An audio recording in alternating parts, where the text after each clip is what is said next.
मयूर पिंछ भगवान श्रीकृष्ण कहीं निज मस्तक मयूर पिंछ धारण कर जानी तेबे आसतु जानिबा आजिर वीडियो रे। नमस्कार, जय श्री जगन्नाथ।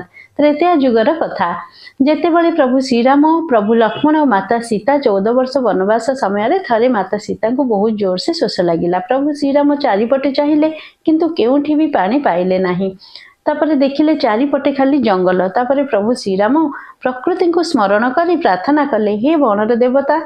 बण देवता को कहले जे प्रभु हे बण देवता, आम आखा पाखरे पानी नाही, आमको एमिति मार्ग देखाओ जोठी पानी थिबो आउ आमे सेही स्थान रे पहुंची पारिबु। सेही समय रे प्रभु श्रीराम को पाखक गोटे मयूर आसिला। प्रभु श्रीराम को कहला, प्रभु मु आपनक पई किछि करि परिबि नाही, किंतु जो जगह रे पानी अछि मु सेही जगह को आपनक नेई परिबि। प्रभु श्रीराम कहले जे तुमे तो उड़ी उड़ी जीव, आमको केमिति तमे रास्ता देखैबो, कोठी अछि आमे केमिति जीवु, एपट सेपट होई जीवु। तो मयूर कहले किछि व्यस्त हेबा दरकार नै, आपण मो पछ पछ आसंतु, मु मो पंख गोटे गोटे पकी पकी की आसीबे, आपण मो पछ पछ आसीबे। किंतु एई कथा जे थिला जे मयूरर पंख निजे जदि पकेइला ताहाले तार मृत्यु होई जीवो।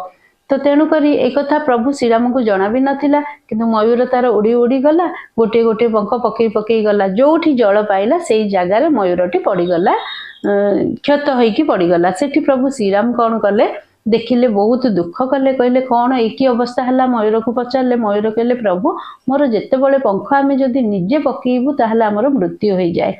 तो महाप्रभु कहले ताहले तमे कहलनि कहीं? से कहले नाई, माता सीता को शोष लगुला। यही कथा कहला पर महाप्रभु श्रीराम कहले कि एई जुगरे तमे मते एते साहाय्य करिच, पुनर्जन्म जेतेबेले तमर हबो, एई जन्म रे तो तमे मुक्ति पाई जिवो, पुनर्जन्म जेतेबेले हबो सेतिकी बेले मु श्रीकृष्ण रूप रे आसीबी, आ तुमर एई पंख को मो मस्तक रे धारण करिवि, आ तुमर एई मयूर पिंछ सबु पूजा कर्म रे लागिवो, मु तो धारण करिवि। सेति पई आपण माने देखुचंदी तो मयूर पिंछ को मां मंगला पाखे रखा होउची, जगन्नाथ पाखे रखा होउची, बाल गोपाल पाखे रखा होउची।